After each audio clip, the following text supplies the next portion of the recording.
Match box electric rickshaw trolley. जीवन नाम का एक बूढ़ा आदमी माचिस के डिब्बों से खिलौने बनाकर उन्हें सड़क के किनारे पर रखकर बेचा करता था। इस तरह आए हुए पैसों से वो अपना और अपने अंधे बेटे विपुल का पालन पोषण करता था। कभी कभी खिलौने बिक जाते थे तो कभी नहीं। इस तरह बहुत ही मुश्किल से वो अपने अंधे बेटे का बोझ अपने बूढ़े कांधे पर ढो रहा था। एक दिन विपुल उसे कहता है, बाबा, आप मेरा कितना ख्याल रखते हो। और एक मैं हूं कि इस उम्र में भी आप पर बोझ बना हुआ हूँ। देखो बेटा, ऐसे मत बोलो।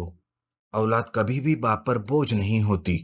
जब तक इन बूढ़े कंधों में दम है, मैं तुम्हारी हर जरूरत पूरी करूंगा। मुझे तो बस एक ही चिंता खाई जाती है कि मेरे बाद तुम्हारा क्या होगा। यूं दोनों बाप बेटे की जिंदगी इस तरह से गुजर रही थी। एक दिन जीवन सड़क के किनारे माचिस के डिब्बों से बने खिलौने बेच रहा था कि अचानक से एक ट्रक के ब्रेक फेल हो गए और वो ट्रक आकर जीवन को धक्का देकर चली गई। जीवन की मौत हो गई। विपुल अपने पिता की मौत से एकदम टूट गया था। उसके सारे रिश्तेदार उससे मुंह मोड़ लेते हैं। विपुल के दूर के एक रिश्तेदार थे, रमन।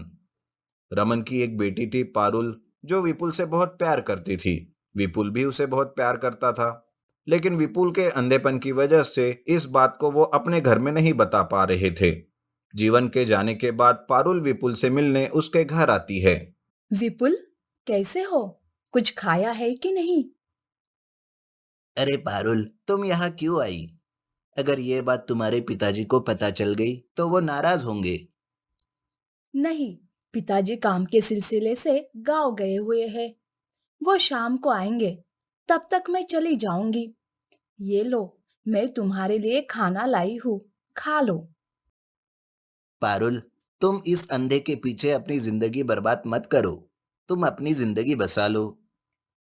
देखो विपुल, अच्छा हो या बुरा, मैं तुमसे ही शादी करूंगी। अब तुम ये सारी बातें छोड़ो और खाना खाओ। पारुल विपुल के हाथ में माचिस के डिब्बे से बना एक रिक्शा ट्रॉली देखती है। ये क्या?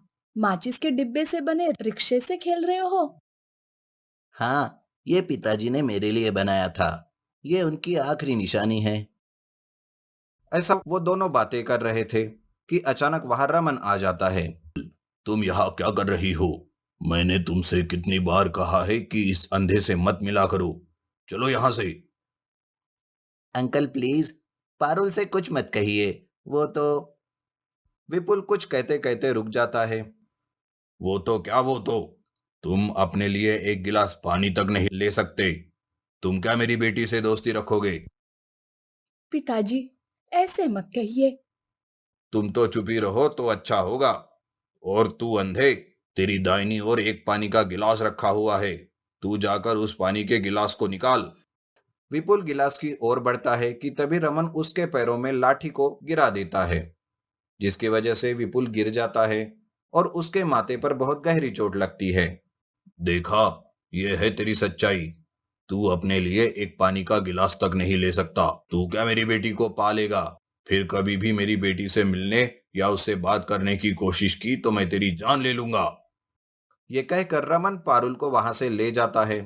विपुल मन ही मन में सोचता है, अरे अंकल भी तो सही कह रहे हैं। मैं कैसे पारुल का ख्याल रखूंगा? मेरी वजह से पारुल की जिंदगी में तकलीफ हो, यह मैं सोच भी नहीं सकता। के पड़ोसी और उसके सारे रिश्तेदार उससे मुंह मोड़ लेते हैं। दिन ब दिन विपुल की जिंदगी मुश्किलों से घिरी जा रही थी। उसके पास खाने के लिए खाना भी नहीं था और न ही काम करने के लिए कुछ काम। अरे रे रे, ऐसी बदतर जिंदगी मैं और बर्दाश्त नहीं कर सकता। इससे अच्छा है कि मैं अपने आप को ही खत्म कर लूं। ये सोचकर वो माचिस डिब्बा रिक्शा ट्रॉली को लेकर नदी में छलांग मार देता है। वो नदी में डूब रहा था कि तभी एक बड़ा सा मगरमच्छ विपुल को अपनी पीठ पर लेकर नदी के किनारे आता है। विपुल बेहोश था। जब उसे होश आता है, कोई है? मैं कहाँ हूँ? देखो, तुम कौन हो? जब तुम्हें तैरना नहीं आता तो क्यों इस नदी में छलांग लगाई? विपुल अपनी सारी कहानी उस मगरमच्छ को सुनाता है। वो मगरमच्छ कहता है, देखो, मैं एक मगरमच्छ हूँ। मुझे एक मुनि ने श्राप दिया था और कहा था कि जब तक मैं किसी मजबूर इंसान की मदद ना करूं, मुझे अपने श्राप से मुक्ति नहीं मिलेगी। आज मुझे अपने श्राप से मुक्ति मिल सकती है। बताओ, बताओ मैं तुम्हारे लिए क्या कर सकता हूँ? अरे मैं तो ठहरा अंधा, मैं अपने आप का कोई काम नहीं कर सकता और ना ही मुझे कोई काम आता है। मगरमच्छ विपुल के हाथों में वो माचिस के डिब्बों से बने रिक्शा ट्रॉली को देखता है। मैं अपनी जादुई शक्ति से इस खिलौने वाली रिक्शा ट्रॉली को एक इलेक्ट्रिक रिक्शा ट्रॉली में बदलता हूँ। तब तुम्हें किसी की मदद की जरूरत नहीं पड़ेगी और तुम आराम से अपना जीवन गुजार सकते हो। ये कहकर मगरमच्छ उस माचिस के डिब्बों से बने रिक्शा ट्रॉली को एक इलेक्ट्रिक रिक्शा ट्रॉली में बदल देता है और विपुल की आंखों की रोशनी को भी ठीक कर देता है। अरे अरे मैं देख सकता हूँ, ये सब कुछ देख सकता हूँ। अगर पिताजी यहाँ होते तो कितने खुश हो जाते। आपका बहुत बहुत शुक्रिया। ऐसा कहते ही वो मगरमच्छ एक साधु में बदल जाता है और वहां से गायब हो जाता है। विपुल अपने माचिस के डिब्बों से बना इलेक्ट्रिक रिक्शा ट्रॉली को लेकर गांव में वापस आता है और उस रिक्शा ट्रॉली की मदद से वो खूब सारे पैसे कमाता है। वो रमन के पास जाकर पारुल का हाथ मांगता है। पारुल और विपुल की शादी हो जाती है। Double decker school bus. Krishnapuram में किरण नाम का एक आलसी लड़का बिना कामकाज के गांव में पुरानी डबल डेकर बस में सोता रहता था। बच्चे उस बस पर चढ़कर चिल्ला रहे थे कि किरण को नींद नहीं लग रही थी। बाहर आकर एक पत्थर लेकर उन पर वो पत्थर फेंकता है। क्या तुम लोगों को और कोई काम नहीं है? जब देखो तब खेल और खेल, सिर्फ खेल। क्या तुम्हें कोई और काम नहीं है? बच्चों के खेलने की जगह पर आकर सोते रहते हो। तभी किरण गुस्से से कहता है, किसको काम नहीं है रे? ये मेरी बस है, मेरी बस की रखवाली कर रहा हूं मैं। जाओ तुम लोग यहाँ से। बच्चे हंसते हुए कहते हैं, हाँ, तुम्हारे दादाजी बस कंडक्टर थे ना? ऐसा कहकर बच्चे वहां से हंसते हुए चले जाते हैं। नालायक कहीं के, अगर कल से बस के आसपास भी दिखाई दिए तो एक एक को एक एक घंटा बर्फ पर खड़ा रख दूंगा। ऐसा कहकर वो घर जाता है, पर घर पर उसकी पत्नी रमणी कहती है, बच्चे की फीस भरने के लिए पैसे दिए थे, क्या आपने वो काम किया या नहीं? किरण के मुंह से कोई जवाब नहीं था। वो चुपचाप बैठ जाता है। आपसे ही पूछ रही हूँ, कुछ कहते क्यों नहीं? ऐसा कहकर वो गुस्से से चिल्लाती है। फिर भी किरण कुछ नहीं कहता। बाल्टी में ठंडा पानी ले जाकर वो किरण पर डालती है। किरण एकदम से चौंक जाता है और उठ खड़ा होता है। अरे अकल नाम की कोई चीज है या नहीं तुम में? ऐसा कहकर गुस्से से वो फिर से चादर ओढ़कर सो जाता है। रमनी को क्या करे कुछ समझ में नहीं आता। वो अपना सर पकड़ लेती है और उठकर जाकर थाली में खाना मिलाकर किरण के पास रख देती है और बाहर चली जाती है। ऐसे ही एक दिन रमनी बच्ची को स्कूल बस में चढ़ाने के लिए सड़क पर आती है। वहां बहुत सारे बच्चे स्कूल बस के लिए इंतजार कर रहे थे। इतने में वहां एक मिनी बस आती है। गोपीनाथ बस का ओनर था। बस के पास आकर वो देखती है तो बस में बहुत सारे बच्चे थे। बस में बच्चों को बैठने के लिए जगह भी नहीं थी। तो गोपीनाथ ने बस के ऊपर लकड़ियों से गोल बांधकर कुछ बच्चों को उसमें भी बिठाया हुआ था। बच्चों को लाए पेरेंट्स सब एक दूसरे का चेहरा देखने लगे। वो ड्राइवर हॉर्न बजाता है, और कितनी देर लगाओगे? टाइम हो रहा है, जल्दी आपने बच्चों को ऊपर चढ़ाओ। बाप रे, बच्चों को ऊपर बिठाना कितना खतरनाक होगा। वहां के बाकी पेरेंट्स भी कहते हैं, हाँ हाँ, अगर ऐसा है तो हम हमारे बच्चों को स्कूल नहीं भेजेंगे। तभी ड्राइवर गोपीनाथ कहता है, यहाँ कोई स्कूल बस नहीं है। मैं बहुत कम पैसों में बस चला रहा हूँ। सिर्फ यही एक बस है। चढ़ाना है तो चढ़ाओ, वरना खुद की बस रख लो। गोपीनाथ बस लेकर वहां से चला जाता है। पेरेंट्स को कुछ समझ में नहीं आता। तब रमनी को एक ख्याल आता है। वो कहती है, इसे तो अकल सिखानी होगी। ऐसा करने के लिए हमें खुद एक बस खरीदनी होगी। ये सुनकर पेरेंट्स कहते हैं। क्या बस खरीदनी होगी? ये कहकर वो चुप हो जाते हैं, लेकिन रमनी बहुत सोचती है। कोई जरूरत नहीं है। जो पैसे हम इस बस के लिए भर रहे थे, उन्हीं पैसों से हम एक बस बना लेंगे। मेरे साथ आओ। रमनी उन लोगों को अपने साथ उस पुरानी बस के पास ले जाती है और कहती है, ये हमारी बस है, इसे हम सब मिलकर कम पैसों से ठीक करवा लेंगे, तो हमारे बच्चों के लिए हमें डरने की कोई जरूरत नहीं रहेगी। रमनी के ऐसा कहते ही सारे पेरेंट्स एक दूसरे के चेहरे को देखने लगते हैं। तुम्हारा सुझाव बहुत अच्छा है, तुरंत हम सब मिलकर इसे ठीक करते हैं। सारी मिलकर बस को रिपेयर करते हैं।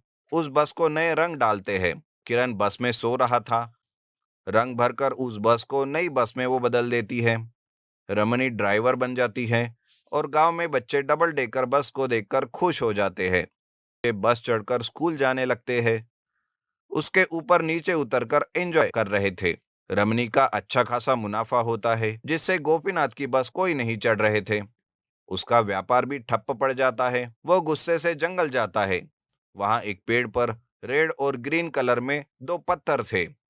पहले लाल रंग का चमकता पत्थर वो लेकर हवा में उड़ाता है। वो एकदम से एक पक्षी के रंग में बदलकर, पंख लगे आदमी में बदलकर आसमान में उड़ते हुए आकर स्कूल बस को अटैक करता है। बस के ऊपर किरण चादर ओढ़कर सो रहा था। बच्चे कहने लगते हैं, अरे अरे देखो देखो पक्षी। ऐसा कहकर बच्चे चिल्ला रहे थे। रमनी एकदम से बस का ब्रेक डालती है। बस पर सो रहा किरण एकदम से उठकर पक्षी के सर को पकड़ लेता है। पक्षी अपनी नाक से उस पर हमला करती है। किरण चादर से पक्षी के चेहरे को लपेट देता है। तुम्हारी इतनी हिम्मत कि तुम हमारे बच्चों पर अटैक कर रही हो। ऐसा कहकर वो गुस्से से उसे मारने लगता है, जिससे पक्षी जाकर एक पेड़ से टकराता है और नीचे गिर जाता है। किरण भी नीचे गिर जाता है। अरे बाप रे, आज मैंने बहुत फाइट किया है, थोड़ी देर सोना पड़ेगा। ऐसा कहकर वो पक्षी पर ही सो जाता है। अब देखो मैं क्या करता हूँ। गोपीनाथ पेड़ पर रखे ग्रीन स्टोन्स को पकड़कर हवा में उड़ाता है। तब वो स्टोन्स एक छोटी सी मैजिक स्टिक्स में बदल जाती है। मैजिक स्टिक्स बस के पास पेड़ के नीचे सो रहे किरण को पक्षी के पंखों से उड़ाकर मारती है। किरण उड़ते हुए जाता है। मैजिक स्टिक्स किरण के सर पर लगती है। किरण छोटा और मिनी साइज में बदल जाता है। अरे बाप रे, मेरा आलसीपन इतना काम कर गया। किरण के ऐसा कहते ही पक्षी उठकर बस के पास आता है। किरण एक रस्सी लेकर पक्षी के गले में बांधकर उसके पीठ पर बैठकर उसकी राह बदल देता है। पक्षी बस के पास आकर हवा में उड़कर जंगल में दूर खड़े हुए गोपीनाथ को निगल जाता है। कैसा लगा गोपीनाथ मेरा वार? Aeroplane restoration.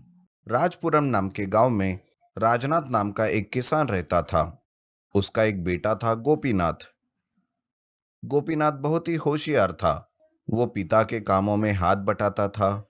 यूं उनकी जिंदगी गुजर बसर कर रहे थे। गोपीनाथ बचपन से ही जो भी चीज खराब होती थी उसे ठीक करने में इंटरेस्ट रहता था।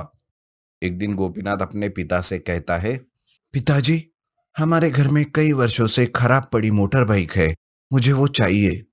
क्यों बेटा, वो किसी काम की नहीं है? कबाड़ खरीदने वाले को बेचने का इरादा है क्या? नहीं पिताजी, मैं उसे इस्तेमाल करके एक नई चीज बनाऊंगा। ठीक है, तुम्हारी मर्जी। पिता के कहने पर गोपीनाथ उस मोटर बाइक को खेत में पानी डालने वाले पाइप को बाइक से कनेक्ट करता है और आसानी से खेत में पानी डालने का इंतजाम करता है। ये सब देख राजनाथ अपने बेटे की तारीफ करता है और उसे किसी भी तरह खूब पढ़ा लिखा कर आगे बढ़ाने का सोचता है। लेकिन गोपीनाथ को पढ़ाई पर बिल्कुल भी लगाव नहीं था। उसके सारे दोस्त खूब पढ़ लिख कर विदेशों में नौकरियां कर रहे थे। एक दिन राजनाथ उदास बैठा था। उसे देखकर गोपीनाथ कहता है, क्या बात है पिताजी, आप क्यों इतने उदास बैठे हो? बेटा, खेत जोतने के लिए हमारे बैल अब बूढ़े हो गए हैं, वो खेत नहीं जोत पाएंगे। आप उदास मत होइए पिताजी, मैं कुछ ना कुछ करता हूँ।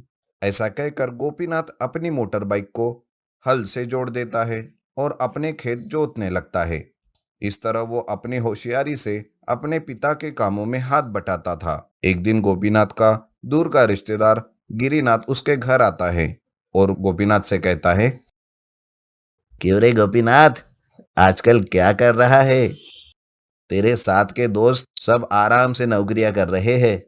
आजकल खेतों में मच्छर ज्यादा हो गए हैं, उन्हें ही मार रहा हूँ।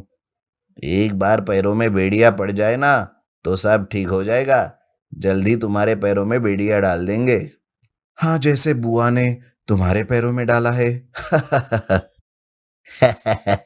चुप कर, गधा कहीं का। इतने में राजनाथ वहां आता है और गिरिनाथ से कहता है, क्यों जीजाजी, कैसे हो? सब ठीक है ना? हाँ, सब ठीक है। तुम्हारी बहन को घर से बाहर, बाहर से अंदर ऐसे फिरने में तकलीफ हो रही है। हाँ, तुम्हारी कमाई के आगे बिल गेट भी फीका पड़ जाएगा। ठीक है भाई साहब, ये बताइए कि खेत में काम कैसे चल रहा है?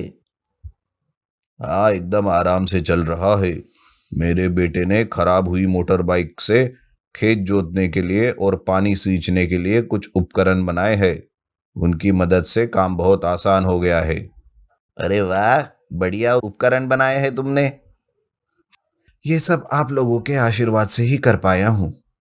ऐसा कहकर गोपीनाथ खेत की ओर जा रहा था कि रास्ते में उसका पुराना दोस्त हरिनाथ मिलता है। Hi Gopinath, how are you? I am from America. कैसे हो? हाँ, ठीक हो। कौन से देश में नौकरी कर रहे हो? मेरे ही देश में, मेरे ही गांव में। हाँ, तुम्हारी तो औकात वही तक ही है। अमेरिका में मैं नौकरी करता हूँ। तुम्हें क्या पता कि वहां कैसे जाते हैं? हमारे गांव के बाहर जो पुराना हवाई जहाज है, उस तरह के हवाई जहाज में बैठकर जाते हैं। क्या तुम अपनी जिंदगी में कभी उसमें बैठ पाओगे? हाँ, मैं तो बैठ नहीं पाऊंगा, मगर तुम आसमान में उड़ते हुए और ऊपर भी जा सकते हो। इससे घर में खर्चा भी कम हो जाएगा। तुम अपनी सारी जिंदगी इसी मिट्टी में सड़ते रहो। ऐसा कहकर वो हरिनाथ वहां से चला जाता है। गोपीनाथ उदास होकर कुछ ना कुछ करके अपने आप को साबित करने की ठान लेता है। बहुत सोचने के बाद उसे एक उपाय सूझता है। वो गांव के बाहर खराब एरोप्लेन को रिस्टोरेशन करने का सोचता है। तुरंत वो काम में लग जाता है। कड़ी मेहनत करने के बाद बहुत बड़ा सा एरोप्लेन को वो रिस्टोरेशन करता है और उस एरोप्लेन में बैठकर गांव के चक्कर लगाने लगता है। गांव वाले जब ये सोचते हैं कि राजनाथ के घर कोई अमीर आदमी आया है, ये सोचकर वो राजनाथ के घर उसे देखने आते हैं। उस गांव का मुखिया राजनाथ से कहता है, राजनाथ, तुम्हारे घर कोई बड़ा व्यक्ति आया है, वो भी एरोप्लेन में। वो कोई और नहीं, मेरा बेटा गोपीनाथ है। वो खराब हुई एरोप्लेन को रिस्टोरेशन करके लाया है।